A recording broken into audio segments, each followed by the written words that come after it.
બાળકો સ્માર્ટફોન અને સોશિયલ મીડિયાનો ઉપયોગ નહીં કરી શકે। સોશિયલ મીડિયા અને સ્માર્ટફોનની નકારાત્મક અસરોથી દૂર રહે તે માટે શિક્ષકો, વાલીઓ અને બાળકો માટે રાજ્ય સરકાર ગાઈડલાઈન જાહેર કરશે। દેશમાં સૌપ્રથમ વખત ગુજરાત સરકાર ગાઈડલાઈન રજૂ કરશે। રાજ્ય શિક્ષણ મંત્રી પ્રફુલ્લ પાનસેરિયાએ આ મુદ્દે ઉચ્ચ કક્ષાની બેઠક કરી ચિલ્ડ્રન યુનિવર્સિટી અને સાયકિયાટ્રિસ્ટ સાથે ગાઈડલાઈન મુદ્દે ચર્ચા વિચારણા બાદ પરિપત્ર બહાર પાડશે। तो शिक्षकों ने वालीओ माटे नियमों जाहिर थई शके छे। स्मार्टफोनथी बाळकोने जे नुकसान थई रह्युं छे એટલા માટે હવે વાંચન અને રમતગમતનો વ્યાપ જે છે ઘટી રહ્યો છે, ત્યારે સરકાર હવે નજીકના દિવસોમાં આ અંગે એક ગાઈડલાઈન લાવશે। બાળકોને ફોનથી દૂર રાખવા માટે શાળાની અંદર કોઈપણ બાળક હવે ફોન લઈને નહીં જઈ શકે એ પ્રકારની એક ગાઈડલાઈન છે એ નજીકના દિવસોમાં આવી શકે છે, કારણ કે બાળકો માટે હવે સરકાર ચિંતિત છે, કારણ કે રમતગમત પ્રત્યે બાળકોનો જોગ ઘટી રહ્યો છે। બાળકોમાં મોબાઈલનો ઉપયોગ વધી રહ્યો છે અને તેના કારણે તેમની ઊંઘ પર, તેમની ખાવાની આદતો પર, તેમની વિચારવાની આદતો પર ખૂબ જ ફરક જોવા મળ્યો છે। બાળકોમાં સોશિયલ મીડિયાનો ખૂબ મોટો ક્રેઝ વધી રહ્યો છે, ત્યારે અવારનવાર બાળકોને વાલીઓ કે શિક્ષકો ઠપકો આપે અને કંઈક અઘટિત પગલું ભરી લેતા હોય છે, કારણ કે એની ઉંમર નાની છે। બાળકો ઘરેથી મોબાઈલ ના આપવાથી ભાગી જવા, રિસાઈ જવું, આત્મહત્યા સુધી હવે એ પ્રયાસ થવા માંડ્યા છે। ત્યારે રાજ્ય સરકાર દ્વારા સચિવશ્રીઓ, અમારા આઈએએસ ઓફિસર સાથે, ચિલ્ડ્રન અને ટીચર યુનિવર્સિટીના અમારા વાઇસ ચાન્સલરો સાથે, સિવિલના સાયકોલોજીસ્ટ ડૉક્ટર અને બીજી અમારી ટીમ દ્વારા, ઉચ્ચ ટેકનિકલ વિભાગ દ્વારા, બધા જ અધિકારીઓ દ્વારા લગભગ 1.5 થી 2 કલાક જેટલી અમે આની ચર્ચા વિચારણા કરવામાં આવી છે। બાળકો મોબાઈલનો ઉપયોગ ઓછો કરે અને રમત પ્રત્યે વધુ ધ્યાન આપે એ માટે તમામ શાળાઓમાં આનો એક પરિપત્ર કરી વાલીઓ સુધી આ માહિતી પહોંચાડવાનો અમારો એક પ્રયાસ છે। અને હવે વાત સુરક્ષિત ઉજવણીની।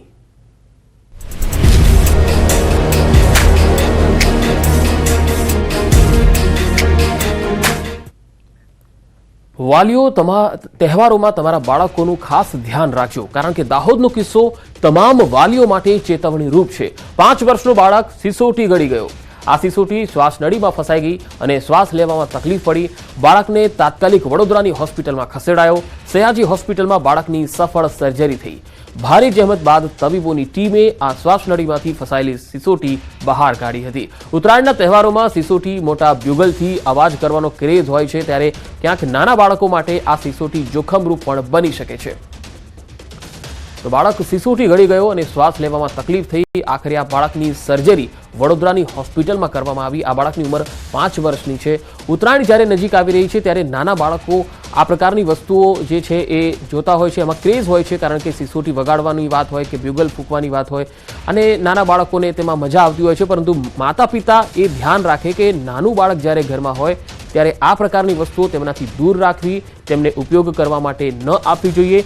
હમણાં જ આપણે એક ઉદાહરણ જોયું હતું કે જેમાં એક ઘટના એવી પણ બની હતી કે જેમાં એક નાનું 11 વર્ષનો જે બાળક હતો અને એ જ્યારે પતંગ ચગાવતી વખતે એ હાઈ ટેન્શન વાયરને એની પતંગની દોરી અડી ગઈ અને પતંગ ત્યાં ફસાઈ ગઈ અને એ બાળક જે છે ત્યાં જ સ્થળ પર મૃત્યુ પામ્યો હતો। અહીંયા પણ વાલીની એક ગંભીર બેદરકારી દેખાઈ રહી છે, કારણ કે એવા કોઈ પણ એરિયામાં જ્યાં તમે રહો છો ત્યાં આસપાસમાં જો વીજ થાંભલા હોય તો ત્યાંથી પણ બાળકને દૂર રાખવું જોઈએ, પતંગ ચગાવવા ન દેવી જોઈએ।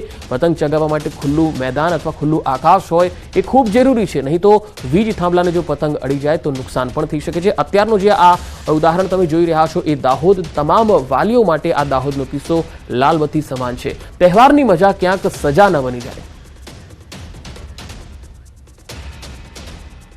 સુરતમાં પતંગના કારણે બાળકને મોત મળ્યું। જી હા, સચિન જીઆઈડીસીમાં પતંગ ચગાવતા બાળકનું કરંટ લાગવાથી મૃત્યુ થયું।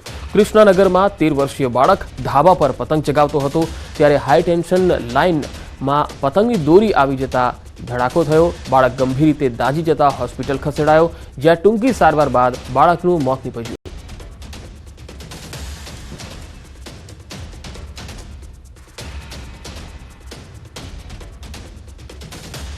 और मेरा लड़का पतंग उड़ा रहा था और हाई टेंशन में वो तार आती है उसमें पतंग फंस गया, इसके डोरी हाथ में था वो डोरी के निवारता को पावर आया, उसका वो शरीर में पूरा ब्लास्ट कर गया।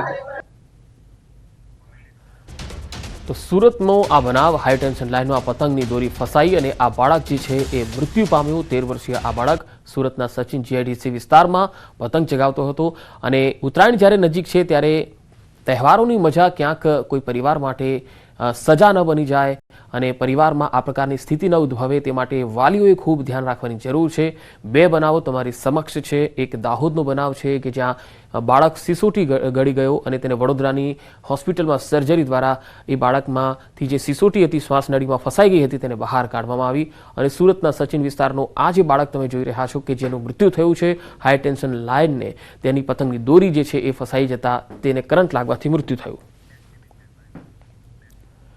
મોરબીમાં ચાઇનીઝ દોરી વેચનારા હોલસેલર વેપારીને એ ડિવિઝન પોલીસે ઝડપી પાડ્યો। વિપુલ હસમુખભાઈ હિરાણી નામના શખ્સની પોલીસે ધરપકડ કરી। રૂપિયા 2.65 લાખની કિંમતની 408 નંગ ચાઇનીઝ દોરીની ફિરકી સાથે ઝડપી લેવાયો।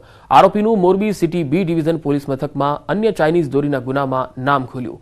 એ ડિવિઝન પોલીસ મથકના ગુનામાંથી જામીન મળતા બી ડિવિઝન પોલીસ દ્વારા અટકાયત કરાઈ। ઉત્તરાયણ પહેલા સુરત જિલ્લા પોલીસ એક્શન મોડમાં આવી છે। બારડોલીમાં પોલીસે પતંગ અને દોરીની દુકાનો પર સઘન ચેકિંગ હાથ ધર્યું। પોલીસ દ્વારા 2 અલગ અલગ ટીમો બનાવી તપાસ કરતા બારડોલી નગરમાં ચાઇનીઝ દોરી બાબતે 2 કેસ નોંધાતા દોરી અને પતંગ વેચાણ કરનાર વેપારીઓમાં ખળભળાટ જોવા મળ્યો। હજુ ઉત્તરાયણ પહેલા બારડોલી ટાઉન પોલીસ દ્વારા વધુ સઘન ચેકિંગ હાથ ધરવામાં આવશે। આ ઉપરાંત બારડોલી પોલીસે આમ જનતાને પણ સાવચેતી રાખવાની માહિતી પણ આપવામાં આવી। ક્યાંક ચાઇનીઝ દોરી અને તુક્કલ જે સરકાર દ્વારા પ્રતિબંધિત હોય તેનો ઉપયોગ નહીં કરવાની પણ સૂચનો આપવામાં આવ્યા। ઉત્તરાયણના તહેવાર નિમિત્તે બારડોલી ટાઉન વિસ્તારમાં અલગ અલગ સ્ટોલો તથા છૂટક જે પતંગના દોરીના વેચાણ કરતા વેપારીઓ છે એમના ત્યાં તપાસ હાથ ધરવામાં આવી છે। જેમાં ચાઇનીઝ દોરી કે ચાઇનીઝ ટુકલનું વેચાણ કરતા હોય કોઈ તો એ પ્રતિબંધિત વસ્તુઓ વેચાણ થતી હોય એના વિરુદ્ધ કાયદેસર કાર્યવાહી હાથ ધરવામાં આવી છે। આજ રોજ એવા 2 કેસો શોધી કાઢી એમની વિરુદ્ધ ગુનો દાખલ કરવામાં આવ્યો છે। તેમજ લોકોમાં એક અવેરનેસ ફેલાય અને લોકો આવા પ્રતિબંધિત વસ્તુનો ઉપયોગ ન કરે અને પોતાની જિંદગી તથા અન્યની જિંદગી જોખમાય ના